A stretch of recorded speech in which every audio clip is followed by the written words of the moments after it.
Hey, I'm Decathlon Gamer. Welcome back to Tennis Manager. This is episode 70. We are ready to kick off a new season. Well, actually, no, we have the off season to handle first. The odd thing, we have 7 on our team these days. And checking in on the contracts a couple weeks back, we were looking at it, and 4 had less than 100% chance of returning. 3 had a 100% chance. Of those 4 with anything less than 100%, the average percentage on chance of return was about 70, meaning slightly better than 2/3 or nearly 3/4. Now there's four athletes that were in that situation. Not only did we see that, oh my goodness, 3 of them were not going to return, but you proceed just a single day forward, and all 4 are absent from the squad. Yes, the odds, we got absolutely screwed in that. And only in, a single case was it fairly unlikely. Like, only one of those was below 50%. And yet all 4 are gone. Let's hope that we can re-sign at least a couple of those. But in the meantime, this was the athlete that we were already taking a look at, who is just 21 years of age, from the Czech Republic, ranked 77th in the world, fame already growing, a couple rookie 50 titles, a couple junior Grand Slams, and a junior girls final a few years back, obviously. But the intelligence, the movement are very high. Return is already pretty good. And at 3 stars with the 4.5 to 5-star potential, we're looking at somebody who should be able to develop really quickly.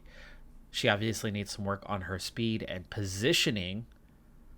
A couple points to agility would be nice, but those 2 main things, and then just working on technicals. And a lot of those technicals outside of skill shots are already at a decent place, meaning she'll be competitive early on, and we can take a 77th ranking and bring that into the top 30 or 40 in probably a year's time, I would imagine, just based on what we're seeing here. So let's go ahead and begin by proposing a contract to this one, get her signed, and bring our numbers. She only wants to get into the top 70, which is going to be quite easy. Promising player, 4 years. Of course, Academy revenue share, we'll turn that up just slightly and turn that down just slightly and make that counteroffer. And she's happy. The patience was barely even tapped into. So with a promising player, that's an easy signing. All of our key and major player slots are available to us. We'll see if we can get some key players re-signed, but I think we have to wait more than a day to do that.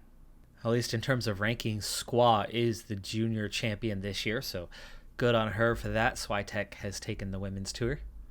All right, so we potentially have filled one of the 4 slots. So then we're going to go down the list and see what we could do about trying to re-sign those who have left us unnecessarily. And we begin with Robin Montgomery, of course. She wants to reach rank number 3. She's only 1 spot shy of that.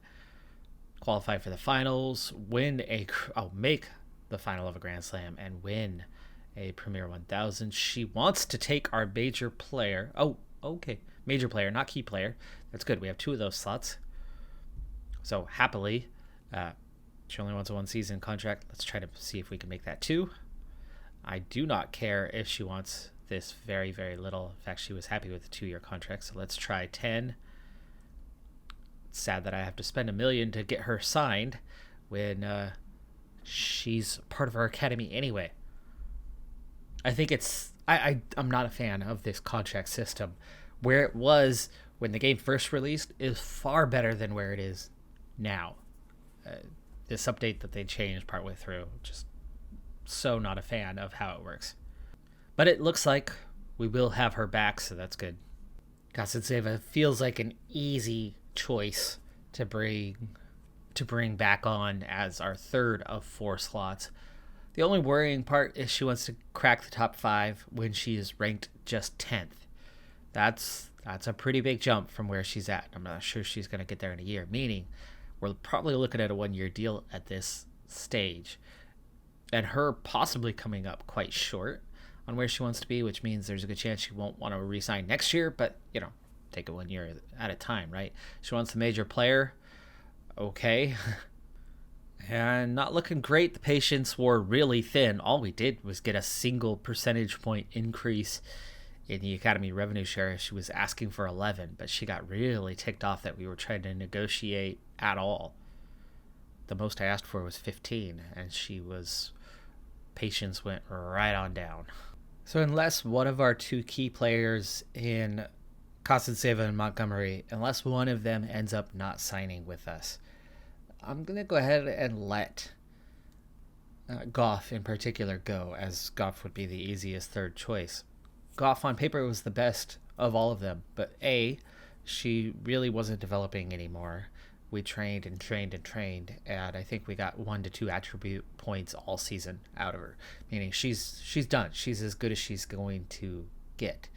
And under the AI management, her ranking was just going backwards, getting worse and worse and worse. Barely inside the top 20. I think she was about 19th in the rankings right now.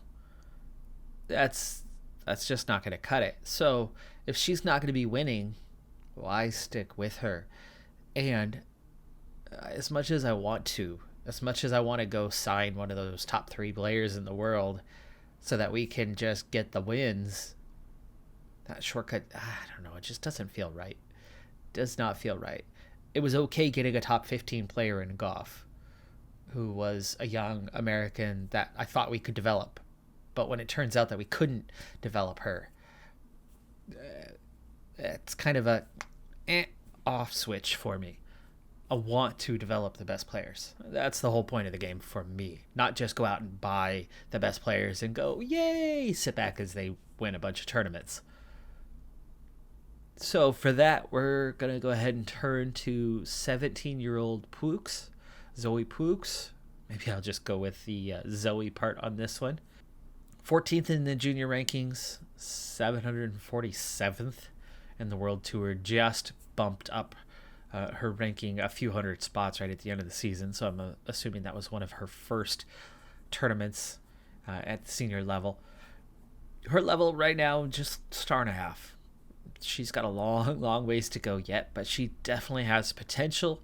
I don't know whether she's going to be early or late in development. So we have kind of minimal information other than what her attributes are. Fame is just 3, but she's loyal. She's responsible. The sensitive part I don't know, but we'll give her a shot. She is at the Florida Tennis Academy, but her contract buyout, not that expensive.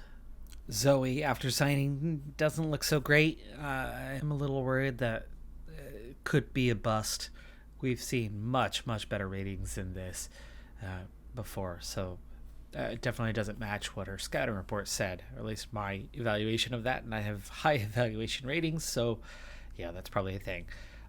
Kostenseva did refuse our contract, which kind of feared she would. I've picked up on the pattern on how that works, and if their patience, I think, is below half, there's a very good chance that they do not sign, even if you do agree to terms. As it was well below half, surely enough, she decided not to sign with us. So that means my options at this stage are Goff or somebody else, or among the somebody else going after one of those top 2 or 3 players, like say Andreescu, who is outstanding and still has a few really quality years of play left in her. So Andreescu, Goff, or some alternative. And here's what I'm looking at on the alternative. And for now, I'm kind of in a hurry up and wait on this one. So Sujong Kim, ranked 51st in the world, 21 years of age, somewhere between 1.5 to 3 stars current ability, and potential, supposedly, somewhere between 3.5 to 5 stars. So I just swapped out who was scouting her, which was our weakest scout, with our strongest scout. So we've got Lutz Moyer, who's got a 20 on player evaluation. Now, handling that assignment. It's at 26%. Usually you get a pretty solid idea once they get to 50. So I'm going to wait, see what happens when she gets to 50. See where the estimation is at. If it's 4 stars or better, then we'll sign her, even if the current level's not that great. So for preseason training for a young player, I think I would expect a little more than this. I did not impact training this week, as the training intensity is already pretty high for preseason. And as we're about to approach tournaments here in a couple of weeks, I didn't want to wear everybody out beforehand. So this week I didn't add any. Usually during preseason, I'll only add a single training session in. Well, anyway, Pooks, yeah, that's not great on the development, but let's see how that compares to everybody else. For one, Montgomery, stamina was under 1% away, so stamina is now at 18. My temporary focus is serve power and serve accuracy, but again, I didn't change things this week, but still through training, she's getting there anyway. She is pretty close.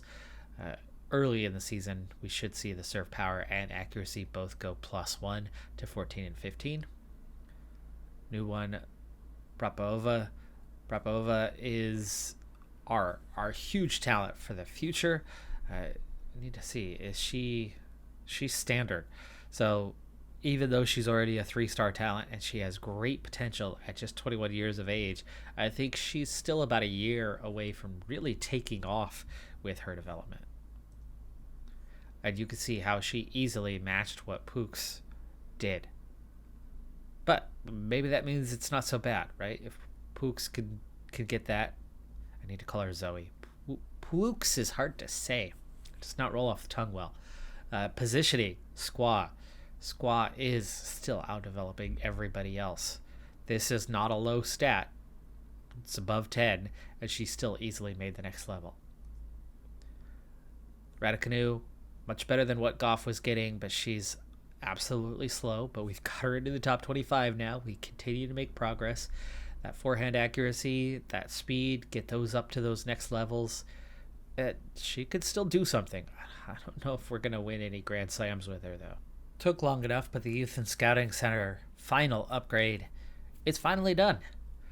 So we're down to just that Sports Center and Medical Center, both on level 7s. They're both progressing towards level 8. And then, of course, they'll have one level remaining. So that, of course, is the only focus remaining there. And then our infrastructure will be maxed out, which is pretty amazing considering where we started with this series. Considering the large quantity of other titles that we have, from low-level rookie to Premier 280 tournaments, 4 times winning the Next Gen Finals in 10 years, by the way, it's kind of surprising we've only won 2 junior Grand Slams with the numerous players that were top 3 junior players. Kasinseva was ranked number 1. Ita was in the top 3. Gallus was top 10 anyway. Nakunye got up to 2nd in the rankings. We have Squaw, who was 1st in the rankings this last year, and yet only 2 victories there. Of course, we now add Pooks, who's still going to be in the junior ranks for a little while longer, but only ranked 14th, and I'm not sure she's going to contend for any junior titles. But Squaw's age will still be in the junior ranks this year, so hopefully that number will grow this season. But in terms of the major stuff, a Premier 900 and a Premier 470. We got that 900 win last year finally. Finally. Took long enough, but amazingly, that medium-sized tournament, we've only got 1 victory in all of those. It's shocking that those high Premier level tournaments, outside of the 280s, we've only gotten 2 total victories in all these years. Especially when you compare that to the Grand Slams, where we already have an equal number, and that's the premier event, the true premier event. Plus, we've lost 2 finals, we've lost 4 or 5 semifinals, and we can't even seem to get beyond quarterfinals for any of these. Wow, Squad just keeps flying through things, and we get that mental boost. Her confidence going +2, killer instinct and fighting spirit all going +1. Yeah, wow, this girl is something phenomenal, and Squaw feels like if we can keep this up for a while anyway, feels like she's our next Montgomery. Speaking of Montgomery, she had 2 attributes that were really close to leveling up. A week ago, we get one of those. The other one this week, tactical skills. Now a 19. And then, of course, serve power and accuracy continue to rise, even though I had a single training session dedicated to those. Just like I said, preseason are pretty busy. It's hard to add things in. Zoe nearly gets agility, 98%. She is looking okay, I'd say, in her development. She's no squaw, but Propova doesn't look like that right now either. And both of them are in the same boat, same age. If they're developing equally, she's got a chance. Good sign for Zoe as she sees that same mental jump this week. +2 to killer instinct, +1 to composure, and +1 to fighting spirit. Helps get those to respectable levels as 2 of them have hit double digits now. Montgomery serve accuracy on the verge of hitting that next level. Last year, all I did for Montgomery was 900s, 1000s, and the Grand Slams. This year's not going to be much different, but I thought I'd throw in the occasional 470. Just give her a little more out there. I want to boost that rank, and I would like to get her into the top 3. So a couple extra tournaments, maybe 3 over the course of the year. So anyway, the first one, we're in Brisbane. Premier 470 in advance of the Australian Open. So, Andreescu's here, but out. Did not make the round of 16. That's going to help our chances a little bit. Osaka has Nakunye in the round of 16. For Fritova also making it that far. Popova has made it to the second round, but she's got not the easiest of matches to get further. And based on her current skill level, you would think probably not a favorite. Montgomery is the 2 seed at this tournament. With the 1 seed out, you would think that makes her the favorite. I don't know if it does, but I've certainly been targeting a 470 win. And that is why we brought her. So I would hope that she's got at least through the quarters based on who's here. What the hell? Oh my goodness. Out in the first played round. What? I don't know what it is with us and the 470s, 900s, and 1000s. We play truly awful. This was the easiest match she has had in 2 years. It's the first match of the year, but come on. Real life, that could be an issue. In a video game, I don't think they have that hard-coded in. Really don't. 40 total winners, 29 giveaways, and she gave this away. Wow. I'm not serious. I won't actually do it, but I'm half tempted to fire her on the spot for losing that one. Okay, so this is what we've been waiting for. Hitting that 50% mark on, was it Sujung Kim? 2.5-star current, 4-star potential. Could be more, could be less, but 4 stars pretty solid. 50th in the rankings. It'd be nice if she was 51st because you'd have a more reasonable target. I'm guessing she'll want something like top 40 by the end of the season, but let's go ahead and offer her a contract. Why go with Goff, who's not going to develop? Why go with somebody who's already at the top, who's going to get wins, and they're not going to feel like we earned them? We just bought them. I'm not Manchester City. I'm not Chelsea. I'm not the New York Yankees or the Los Angeles Lakers. No, we want to earn them. Oh, good. She only wants top 50, so that'll be easy. With agreement in principle, it looks like we will round out our team with Sujung Kim, so we'll be good there. But that also gives us definitely a younger group than what we've had in recent seasons. We already had 4 at the top of their game, with Montgomery and Kostenseva, development having slowed but still ongoing, but 4 essentially at the top of their game, and Yemafanova, the one young one, rising quick but already getting into the top 25. And then Raducanu, of course, that long-term project, and her going from barely top 100 to top 25. So we've made really good progress on that one, and happy to keep up with that. And then the one young player in Squaw who was far from high level, Yemafanova, was already in between when we signed her. But now we've definitely gotten younger. We have 2 more young players already signed. Sujong Kim is going to make that 3.